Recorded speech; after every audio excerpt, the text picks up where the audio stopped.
sudah saya sampaikan untuk tata tertib, mohon dilaksanakan rekan-rekan sekalian. Selanjutnya, mari kita buka acara ini dengan Bismillahirrahmanirrahim.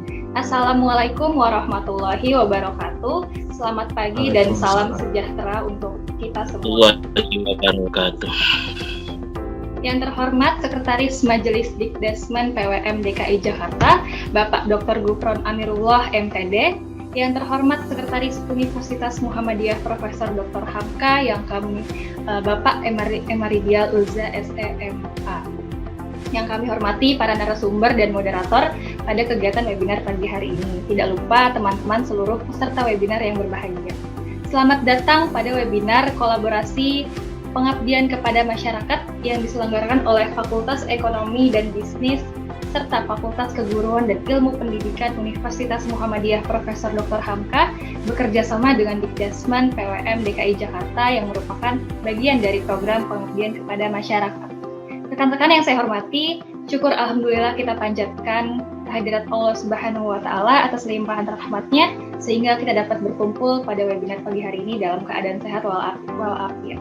Tak lupa salawat serta salam kita haturkan kepada junjungan Nabi besar Muhammad Sallallahu Alaihi Wasallam yang kelak kita nantikan syafaatnya di Yaumul Qiyamah. Dan saya Febrianti Nurhapsari sebagai MC pada acara pagi hari ini. Hadirin yang berbahagia, selanjutnya izinkan saya selaku pembawa acara menyampaikan susunan acara pagi hari ini. Yang pertama pembukaan, yang kedua sambutan-sambutan, yang ketiga penyampaian materi, yang keempat tanya jawab, dan terakhir penutup. Baik, langsung saja untuk memasuki acara selanjutnya, yaitu sambutan-sambutan. Sambutan yang pertama sekaligus pembuka acara dari Sekretaris Majelis Dikdesmen PWM DKI Jakarta, mengundang dengan hormat Bapak Dr. Gufron Amirullah MPD. Bismillahirrahmanirrahim. Assalamualaikum warahmatullahi wabarakatuh. Waalaikumsalam warahmatullahi wabarakatuh. Alhamdulillah nahmaduhu wa nasta'inuhu wa nastaghfiruh wa na'udzu billahi min sururi anfusina wa min sayyiati a'malina may yahdihillahu fala mudhillalah wa may yudlilhu fala hadiyalah. Asyhadu an la ilaha illallah wahdahu la syarikalah wa asyhadu anna Muhammadan abduhu wa rasuluhu la nabiyya ba'dah. Yang terhormat Sekretaris Universitas Muhammadiyah Profesor Dr. Hamka, Bapak Emaridial Ulza SEMA, para dosen pengabdi, Bapak Arif Widodo Nugro SEMM, Bapak Latif SPD MPD, Ibu Musalama Laziza, Ibu Ulan dan yang lain, serta Bapak Ibu guru peserta pelatihan yang berbahagia. Alhamdulillah wa syukurillah, senantiasa kita selalu berharap atas kesehatan, keimanan, dan terus membuncah di situasi pandemi COVID pada saat ini. Bapak Ibu, izinkan saya atas nama Majelis Dikdesmen PWM DKI Jakarta mengucapkan terima kasih atas sinergi kegiatan yang telah dilaksanakan pada hari ini. Kegiatan pengabdian masyarakat yang dilaksanakan oleh dosen-dosen UHAMKA, khususnya dosen FEB dan FKIP, merupakan jalan positif bagi Sekolah Muhammadiyah DKI Jakarta di masa depan. Guru Sekolah Muhammadiyah DKI Jakarta harus senantiasa membuka cakrawala yang luas. Hadirin sekalian, para peserta pelatihan kepada pengabdian masyarakat, setiap guru Muhammadiyah di DKI Jakarta perlu sekali memiliki intellectual capital. Intellectual capital ini adalah salah satu bagian penting dari knowledge based economy. Bapak Ibu sekalian, sebagaimana yang kita ketahui, knowledge based economy itu adalah ekonomi yang berbasis ilmu pengetahuan, di mana yang menjadi pendorong pertumbuhan ekonomi bukan lagi pabrik-pabrik besar dengan ribuan tenaga kerja, melainkan adalah para individu yang memiliki penguasaan ilmu pengetahuan dan teknologi. Saya memperoleh dari data Kompas yang menyatakan bahwa ternyata kemampuan orang dewasa di Indonesia, misalnya dalam keterampilan membaca adalah 70% berada di level 1. Yang artinya adalah orang dewasa tersebut mampu membaca kalimat sederhana, melengkapi sebuah kalimat dengan kata-kata dasar, tetapi tidak mampu memahami struktur kalimat atau paragraf. Nah, selain itu juga kemandirian guru yang perlu diperkuat, dasar-dasar kewirausahaan, serta bagaimana cara melaksanakan tata kelola keuangan yang baik ya, yang sesuai dengan aturan-aturan pada ilmu akuntansi. Oleh karena itu, terima kasih kepada dosen FEB yang sudah meluangkan waktu untuk memberikan transfer pengetahuan sekaligus juga keterampilan yang akan diberikan kepada para guru, khususnya guru ekonomi, guru kewirausahaan, guru akuntansi ya di SMA dan SMK. Walaupun tidak menutup kemungkinan pada hari ini juga hadir ya guru SD, guru SMP ya di DKI Jakarta untuk mendengarkan paparan bagaimana dapat menulis yang baik ya, entah menulis berita atau artikel ilmiah lain. Mudah-mudahan sinergi ini terus bisa berlangsung dengan baik dari arahan Bapak Sekretaris Universitas, Bapak ya, dosen-dosen di FEB khususnya bisa terus berkolaborasi maju bersama persyarikatan. Terima kasih banyak atas kehadiran Bapak Ibu para peserta. Semoga insan-insan pendidik di Sekolah Muhammadiyah DKI Jakarta terus berkembang dan mampu menjaga kualitas serta profesionalitas di Sekolah Muhammadiyah DKI Jakarta. Nasrun minallah wa fatun qarib wa basyiril mu'minin. Wassalamualaikum warahmatullahi wabarakatuh. Waalaikumsalam warahmatullahi wabarakatuh. Waalaikumsalam warahmatullahi wabarakatuh. Baik, terima kasih Bapak Dr. Gufron Amirullah MPD atas sambutannya, dan alhamdulillah sekaligus telah membuka acara webinar pada pagi hari ini. Selanjutnya yaitu sambutan yang kedua dari Sekretaris Universitas Muhammadiyah Profesor Dr. Hamka, mengundang yang hormat Bapak Emaril Dia Uza SMPM. Kami persilakan. Terima kasih Mbak Febrianti. Bismillahirrahmanirrahim. Assalamualaikum warahmatullahi wabarakatuh. Innal hamdalillah nahmaduhu wa nasta'inuhu wa nastaghfiruhu wa na'udzubillahi min syururi anfusina wa min sayyiati a'malina may yahdihillahu fala mudhillalah wa man yudlil fala hadiyalah. Asyhadu an la ilaha illallah wahdahu la syarikalah wa asyhadu anna Muhammadan abduhu wa rasuluh la nabiyya ba'da. Yang saya hormati, kami banggakan juga Bapak Dr. Gufron Amirullah selaku Sekretaris Majelis Dikdasmen, dan juga beliau Sekretaris dari Lembaga Pengabdian pada Masyarakat di Universitas Muhammadiyah Profesor Dr. Hamka. Kemudian para pemateri, para moderator, ini senior-senior semua. Terima kasih sudah menyelenggarakan webinar yang menurut kami sungguh luar biasa sekali ini. Kemudian para guru, para mahasiswa, siswa yang sudah mengikuti webinar dari pengabdian kepada masyarakat dosen UHAMKA ini, mudah-mudahan nanti bisa mendapatkan sesuatu hal yang baru tentang apa yang sudah disampaikan oleh para pemateri. Saya mewakili UHAMKA pertama mengucapkan mohon maaf yang sebesar-besarnya. Pak Rektor dan Wakil Rektor tidak bisa mendampingi Bapak Ibu pada acara pengabdian kepada masyarakat hari ini karena di tengah kesibukan kami saat ini masih dalam kondisi WFH dan juga sedang melaksanakan kegiatan-kegiatan lain. Kalau untuk Pak Rektor, beliau baru saja selesai pulang dari rumah sakit. Beliau kemarin positif COVID dan hari ini sedang melaksanakan isolasi mandiri kembali walaupun sudah dinyatakan negatif, tapi memang pesan dari dokter itu harus tetap istirahat, isolasi mandiri di rumah selama 10 hari.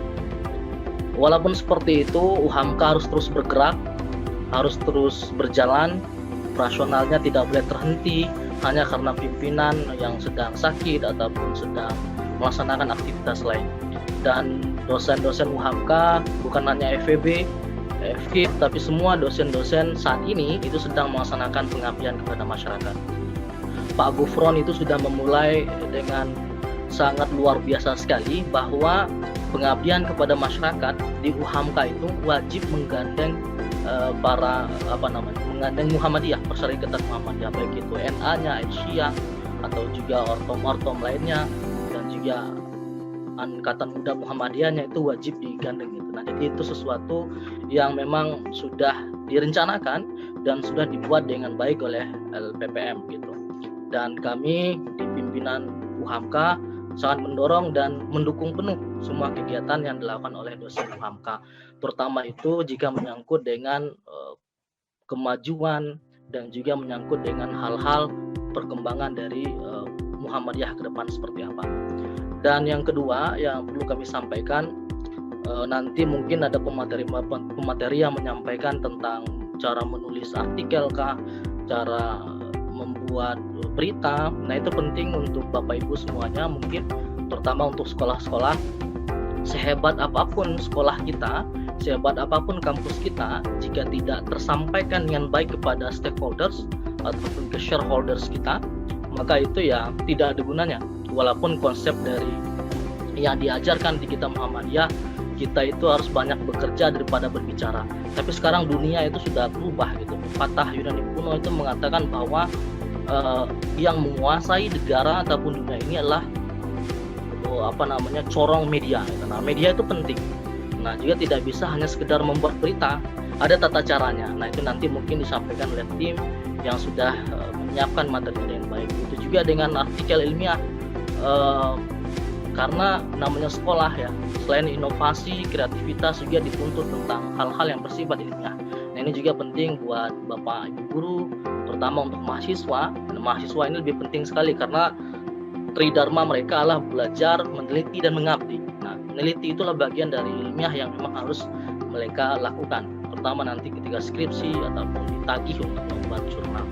Kalau siswa mungkin lebih kepada kreativitas, kolaborasi, dan ini juga nanti akan dibahas oleh para pemateri selanjutnya. Maka untuk itu selamat, terima kasih banyak sekali lagi kepada semua peserta webinar hari ini, kepada pemateri dan juga moderator. Kami sekali lagi mendukung penuh apapun yang dilaksanakan oleh tim yang memang sudah ditunjuk oleh lembaga pengabdian pada masyarakat UHAMKA. Billahi fisabil haq, fastabiqul khairat. Wassalamualaikum warahmatullahi wabarakatuh. Bismillahirrahmanirrahim. Izin saya screen Bapak Ibu. Baik. Materi. Bismillahirrahmanirrahim. Assalamualaikum warahmatullahi wabarakatuh. Waalaikumsalam. Suara saya terdengar? Terdengar, Bu? Suara saya terdengar? Terdengar jelas, Pak. Jelas, Bu, terdengar. Oke, baik, terima kasih. Alhamdulillah.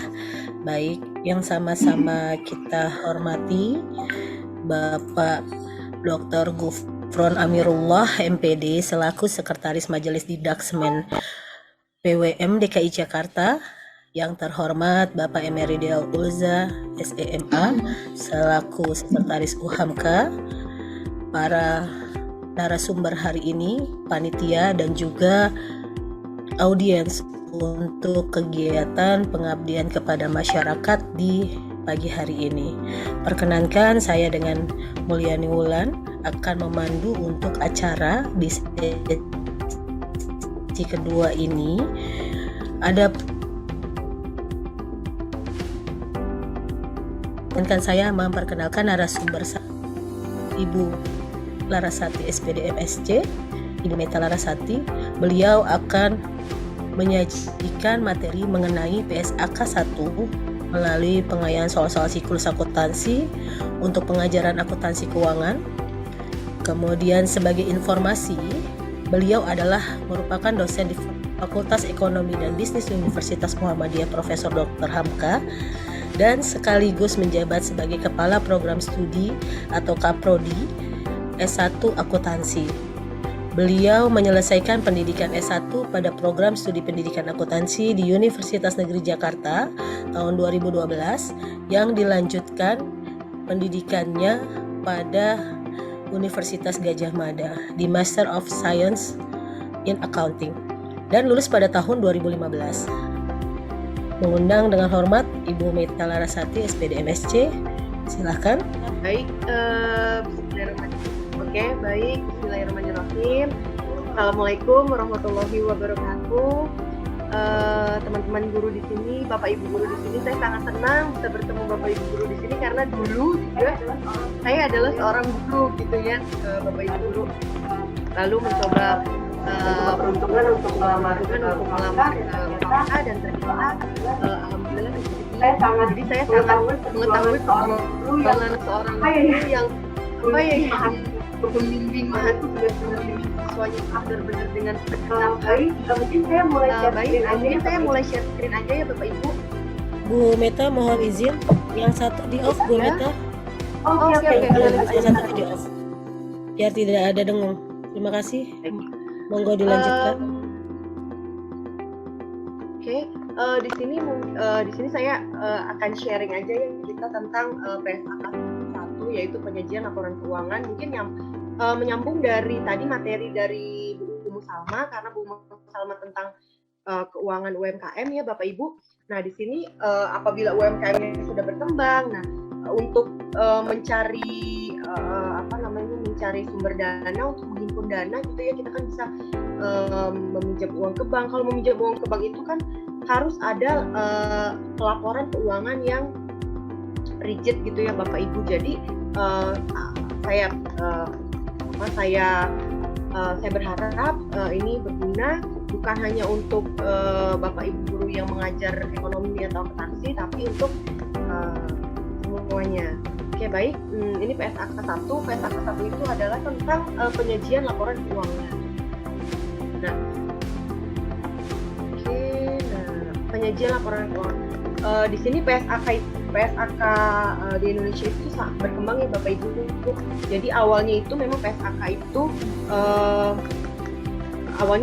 itu disahkan tahun 98. Lalu makin berkembang mengikuti zaman, maka di 2009 ada revisi dan di 2013 juga ada revisi. Di 2013 itu yang kita pakai hingga sekarang.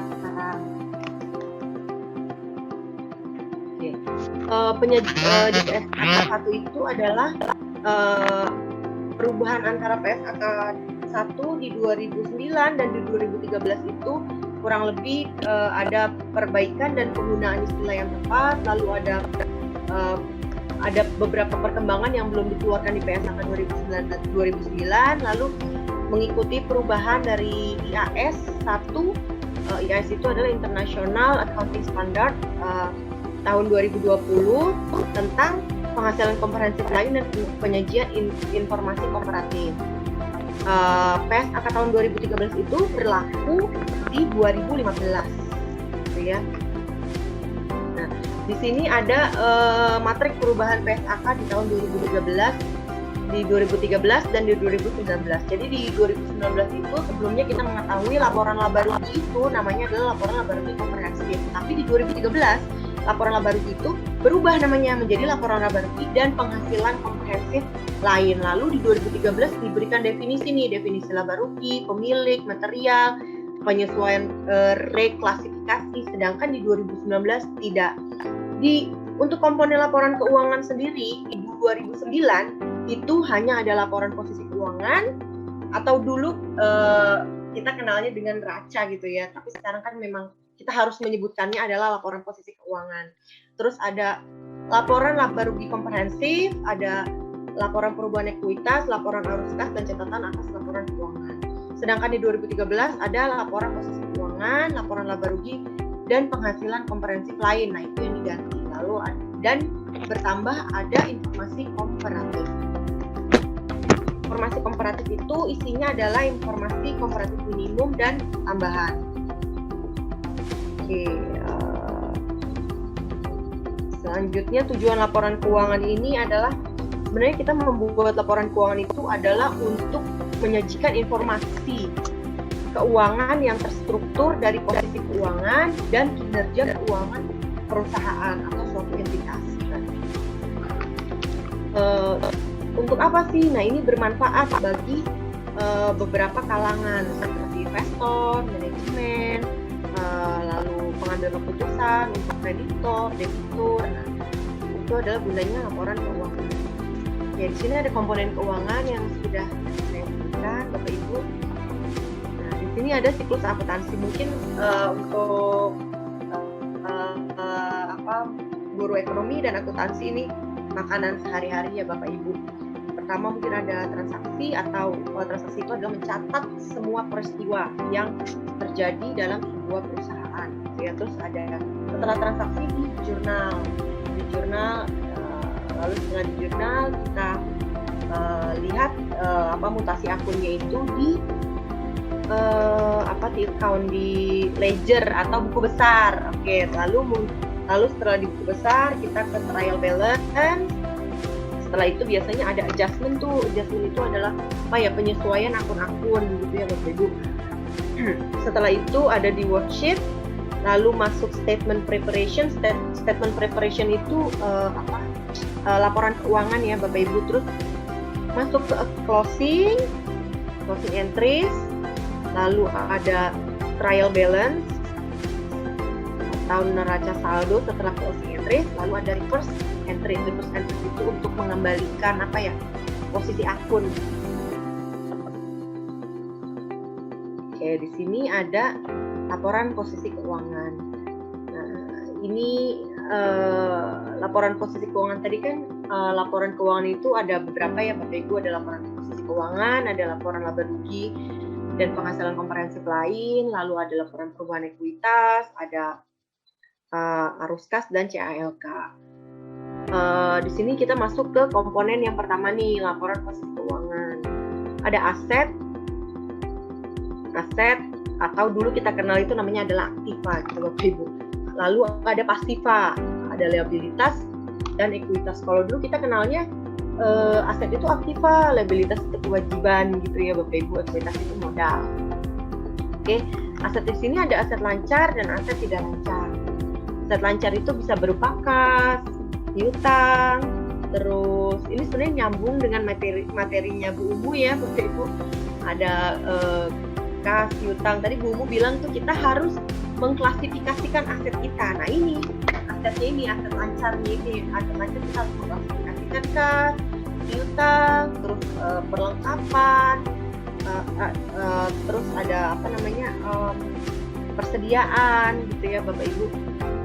Sedangkan aset tidak lancar itu ada misalnya peralatan, lalu mobil, lalu rumah gitu ya. Nanti kalau misalnya mau dibuat laporan laba rugi UMKM secara sederhana, kita bisa mengklasifikasikan nih, misalnya aset tidak lancarnya, misalnya Bapak Ibu jualan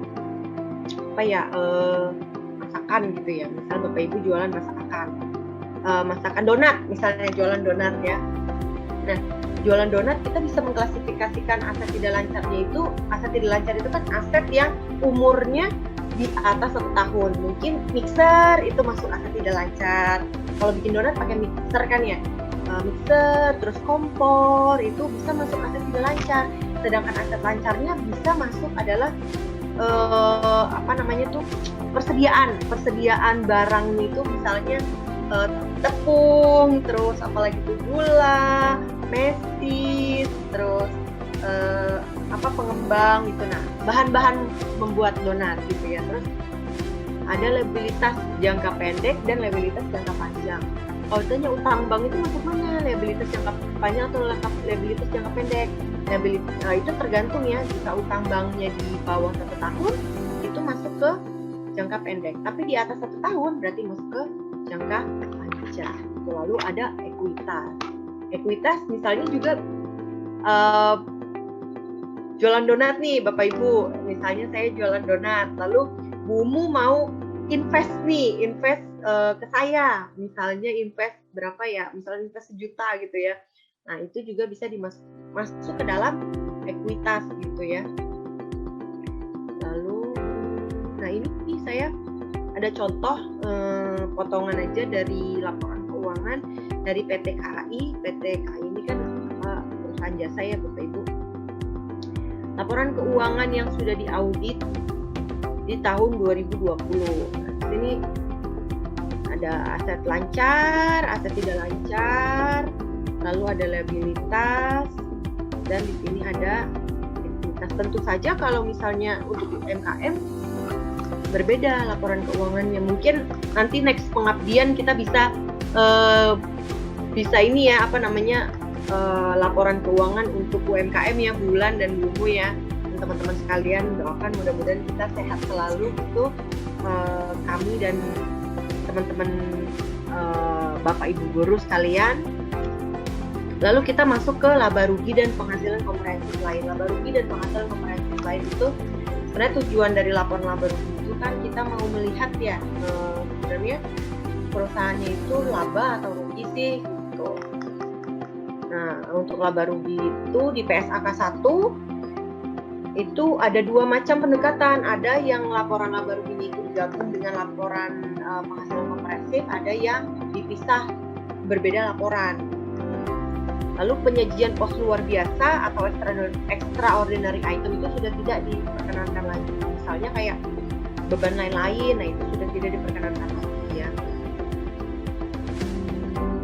Klasifikasi beban berdasarkan fungsi dan sifat. Oke. Nah, ini ada penghasilan komprehensif lain. Penghasilan komprehensif lain itu adalah pendapatan dan beban yang tidak diakui sebagai laba atau rugi.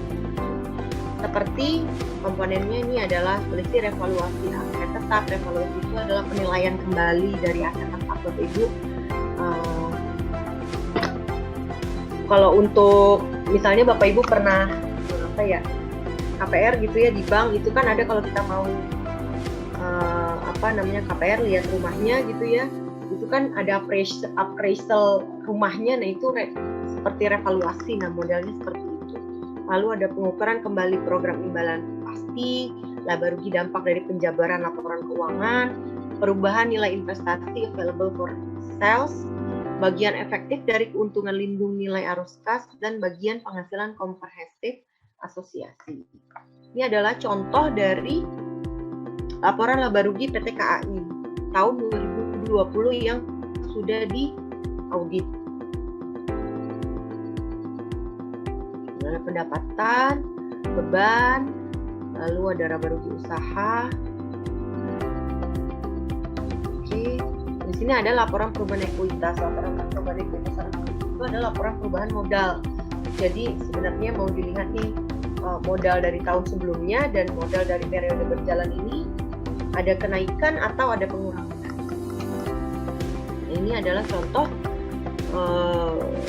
dari laporan perubahan modal PT KAI tahun 2020 yang sudah diaudit. Nah, laporan arus kas ini kalau untuk UMKM ini yang penting nih, laporan arus kas melihat mutasi kasnya nih. Mutasi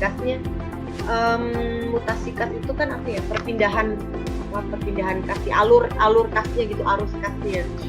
Nah, informasi arus kas memberikan dasar bagi pengguna laporan keuangan untuk menilai kemampuan entitas dalam menghasilkan kas. Seperti ke UMKM gitu kan, dia menilai kemampuan UMKM tersebut dalam menghasilkan kas dan setara kas dan kebutuhan entitas dalam menggunakan arus kas tersebut.